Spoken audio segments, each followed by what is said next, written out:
The First Lady in absentia, Dr. Mnangagwa. The Vice President, Honorable General Retired, Dr. CGDN Chiwenga, again in absentia. Honorable Vice President, Colonel Retired, Dr. KCD Moadi.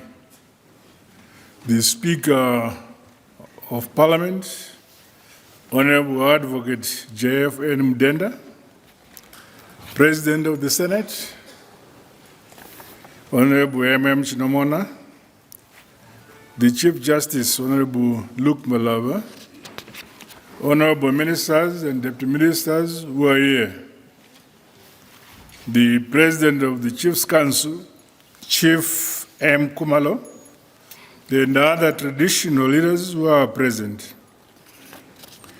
honorable members of Parliament and the Senate, senior government officials, Commander Zimbabwe Defense Forces, General P.V. Swanda, service chiefs, fellow Zimbabweans at home and in the diaspora, ladies and gentlemen, comrades and friends,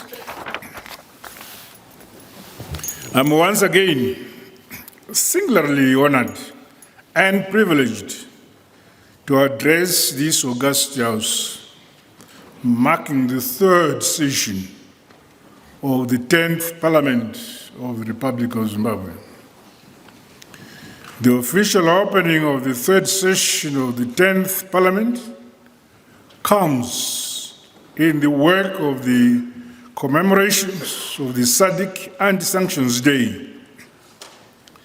The sanctions notwithstanding, I'm extremely grateful to all our citizens, including those in the diaspora, for contributing to the grand task of nation building in a peaceful and tranquil environment.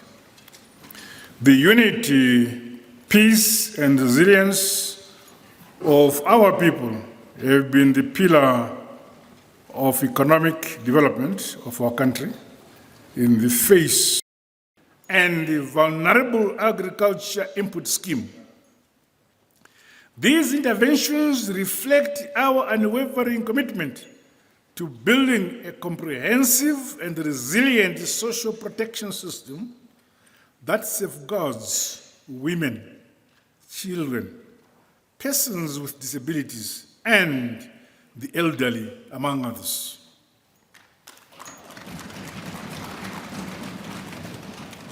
Our health sector is undergoing a significant development program focusing on strengthening human resources, improving health financing, and modernizing infrastructure and technology. These are efforts aimed to improve healthcare access and quality with a focus on maternal and child health, disease prevention, and digital health integration. Similarly, in the education sector, key initiatives include human capital development, promoting entrepreneurship, creating public-private partnerships for infrastructure, and increasing access to education to a broader array of our students, in particular the vulnerable. Furthermore, my government remains committed to driving innovation for national growth and delivering a beneficial knowledge economy. The Digital Ambassadors Program thus aims to equip young people with digital skills and enhance ICT literacy. It is worth highlighting that my government recently adopted the Zimbabwe National Artificial Intelligence A1 strategy, designed to harness the economic potential of artificial intelligence while mitigating its undesirable impacts. Mr. Speaker and Madam President, several new laws have been promulgated and existing ones continue to be amended to eliminate gender imbalances and promote the achievement of gender equality in our society.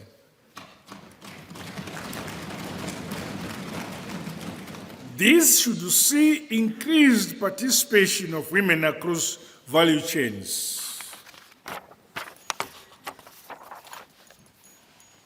So, my men folk should not complain when I continue to promote women.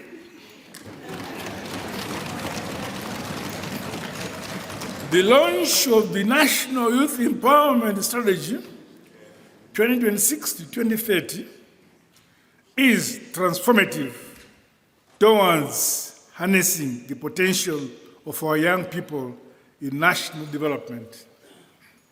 Additionally, the upgrade of vocational training centers will see a stronger base for industrial growth. This will improve quality, relevance, and inclusivity of the vocational skills training programs. My government is providing welfare services to veterans of the liberation struggle, heroes, dependents, and the war victims, as well as empowering and mainstreaming all categories of veterans to fully participate in the economy and guarantee their welfare. In that regard, Presidential War Veterans Empowerment Revolving Fund, the Presidential War Veterans Empowerment Program, and the Presidential Empowerment Scheme for Children of Veterans of the Liberation Struggle were launched.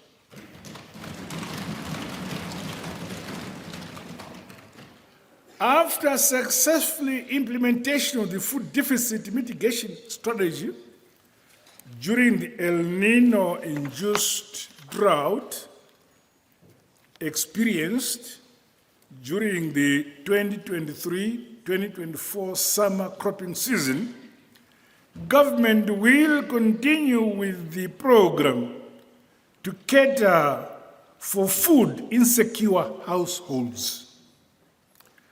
Our Zanu-PF-led government will also continue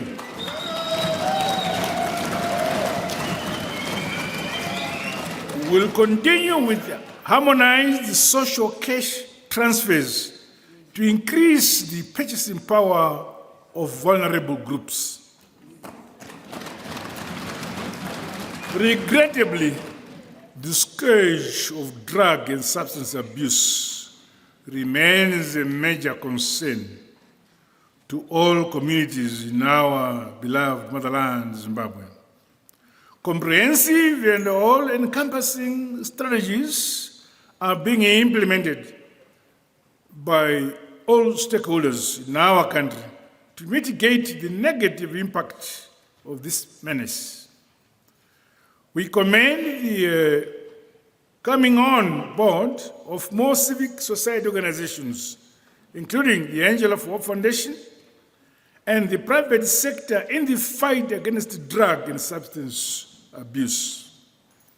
My dear Mr. Speaker and Madam President, government has made strides in upgrading the media landscape through modernization of the Zimbabwe Broadcasting Corporation's Montrose studio in Bulawayo.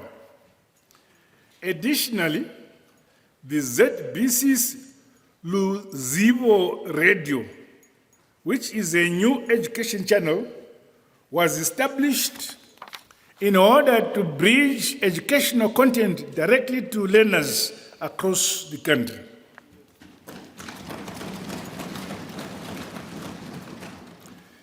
The enactment of the Broadcasting Services Amendment Act has introduced very progressive media reforms, which broadened the scope of the Act to encompass, among other issues, the emerging digital broadcasting services. I'm pleased to highlight that substantial progress has been recorded in the implementation of the local government blueprint and the court call to action, no compromise to self-delivery, end of quote.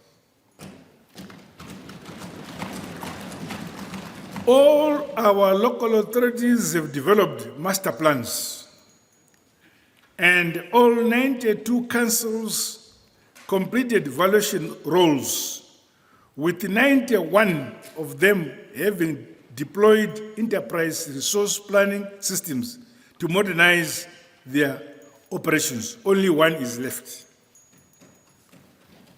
In response to climate change, my government has adopted the National Climate Change Adaptation Plan,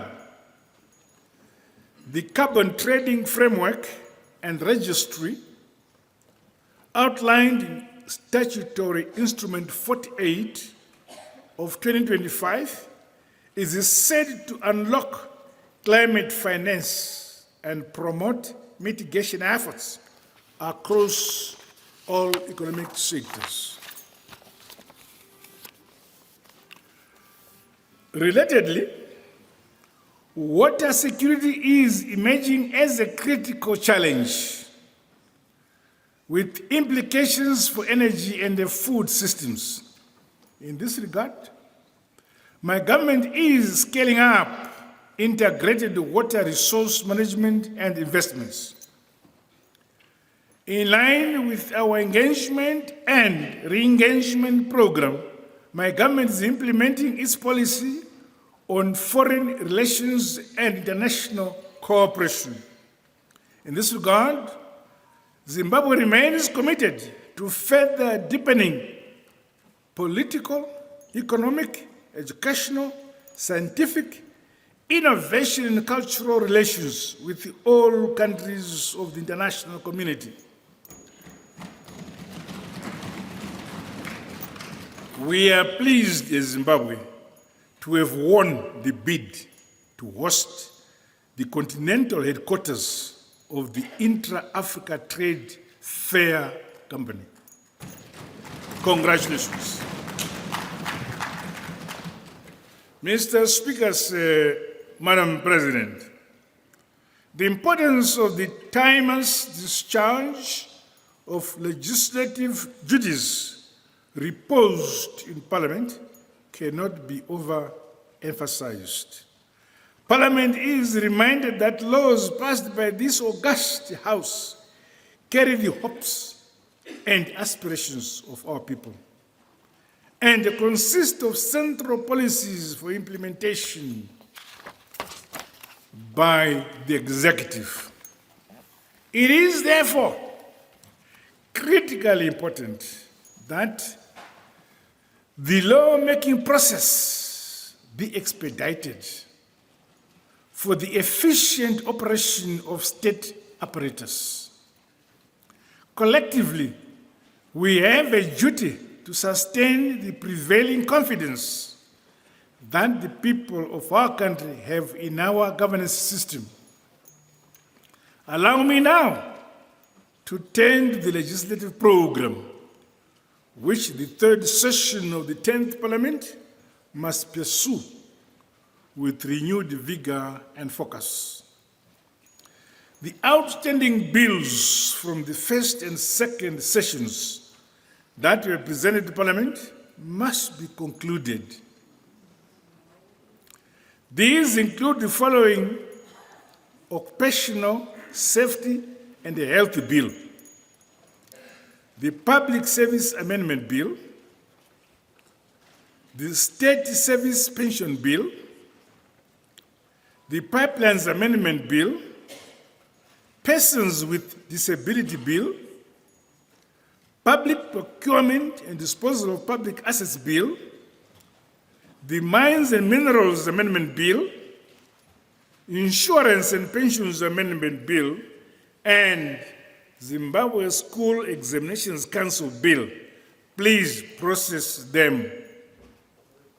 Regrettably,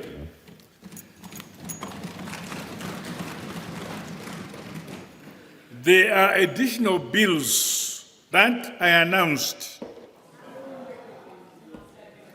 during the official opening of the second session of the 10th Parliament of Zimbabwe that have not been presented to Parliament.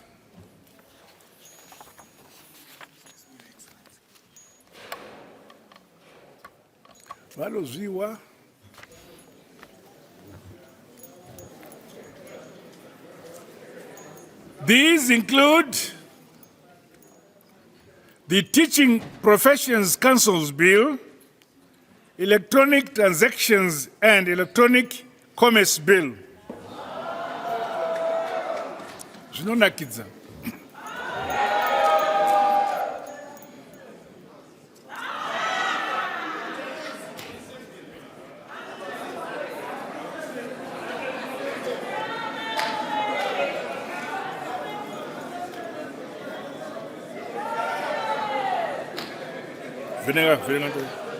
Vinegar.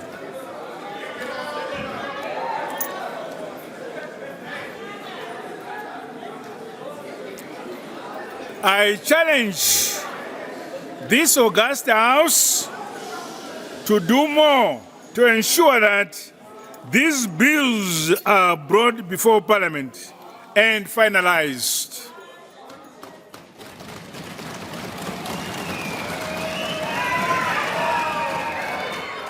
Mr. Speaker, sir, and Madam President, allow me to now outline the new bills that will form part of the agenda of this august House during the course of the third session of the 10th Parliament of Zimbabwe.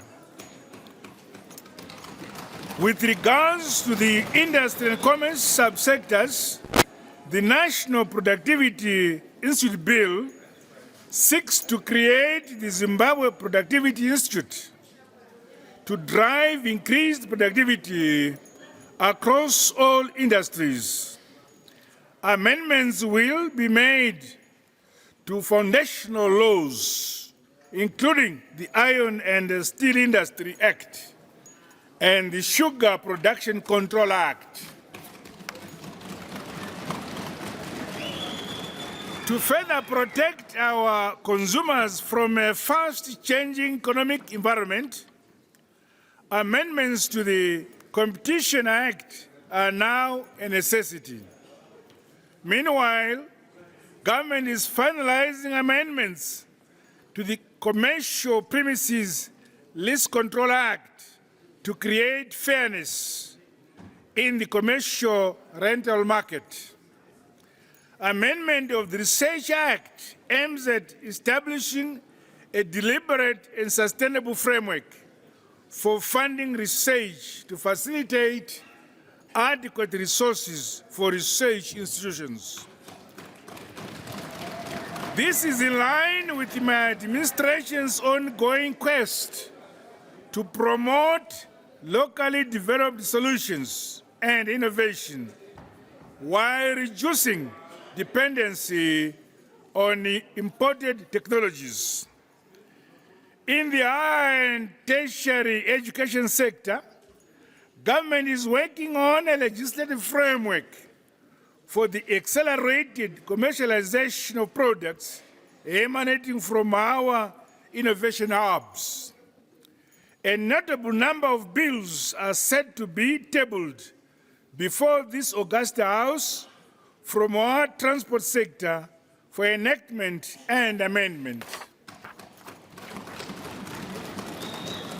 Equally, bills that relate to the devolution and decentralization agenda, as well as the broader local governance arena, will be presented before this esteemed body. To mitigate disaster and other unforeseen catastrophes, the Civil Protection Act will be repealed and replaced with the proposed disaster risk Risk Management Bill. Other bills to be considered include the Zimbabwe Media Communication Amendment Bill, Meteorological Service Amendment Bill, Foreign Affairs and International Trade Bill, Sport, Leisure and Recreation Bill, Sports Integrity Bill, National Languages Bill, as well as amendments to the Veterans of the Liberation Act, National Heroes Act, and the War Victims Compensation Act. Mr. Speaker, and Madam President, the Police Amendment Bill, which lapsed with the dissolution of the 9th Parliament, should be reintroduced in this session. To consolidate the management and administration of aspects relating to our home affairs, the following laws should be considered for amendment: the Unlawful Organization Act, Official Secrets Act, National Archives of Zimbabwe Act, the Censorship and Entertainment Control Act, Lotteries and Gaming Act, the Citizenship Act, and the Private Investigators and Security Guards Control Act. In line with the constitutional mandate of safeguarding the country's independence, sovereignty, and territorial integrity, national interest, and contribution to international peace and security, the Minister of Defense will be required to table the treaty on the prohibition of nuclear weapons and the Arms Trade Treaty, as well as the Red Cross Amendment Bill and the Defense Amendment Bill. The following protocols, treaties, and agreements will be brought for ratification. Protocol amending the trade-related aspects of intellectual property rights amendment protocol of 2005, the Lisbon Treaty to the Geneva Act of the Lisbon Agreement on appellations of origin and geographical indications, and the Hague Agreement concerning the international registration of industrial designs. The protocol against the smuggling of immigrants by land, by sea, by air, as well as the protocol on the trafficking of firearms, their parts, components, and ammunition will be tabled during this session of Parliament. Mr. Speaker and Madam President, as I conclude, may I pay special tribute to the honorable members of Parliament. Your tireless individual and collective efforts towards advancing the development and prosperity of our great motherland, Zimbabwe, is commended.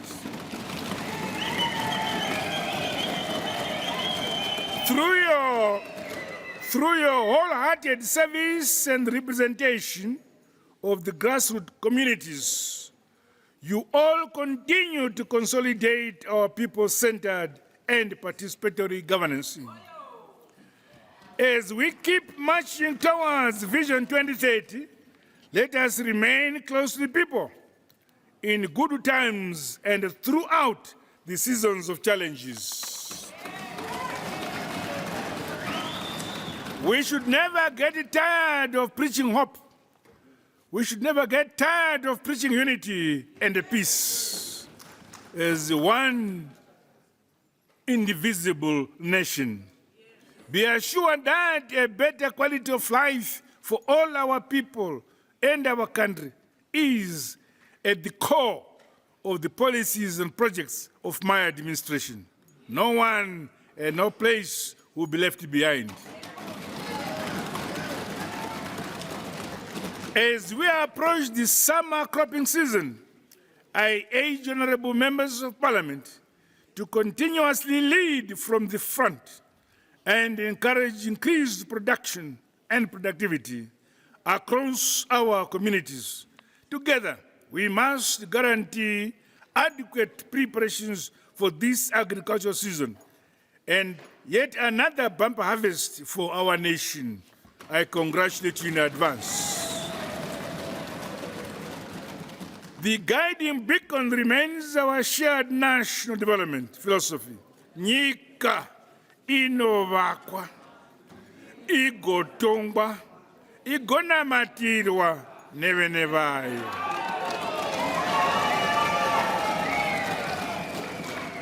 We, the people of this great nation, are building our motherland, Zimbabwe, step by step, brick by brick, and stone upon stone.